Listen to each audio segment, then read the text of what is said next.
ಇನ್ನೊಂದು ಹೇಳಿದ್ರಿ ದಟ್ ತುಂಬ ಲೈವ್ಲಿ ಆಗಿದ್ದೆ, ಚೇಂಜ್ ಆಗೋಯ್ತು, ಮತ್ತೆ ಬರ್ತಾ ಬರ್ತಾ ಸಿಚುವೇಶನ್ ಸೀರಿಯಸ್ ಆಗ್ತಾ ಹೋಯ್ತು.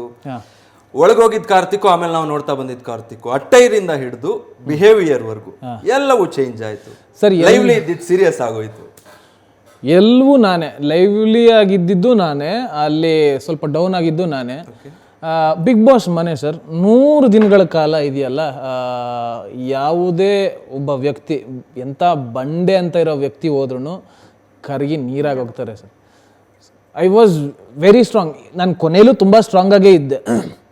ಆಮೇಲೆ ಸ್ವಲ್ಪ ಇಮೋಷ್ನಲಿ ಡೌನ್ ಆಗ್ತಾ ಬರುತ್ತೆ. ಬಿಗ್ ಬಾಸ್ ಮನೆಯೇ ಅದು.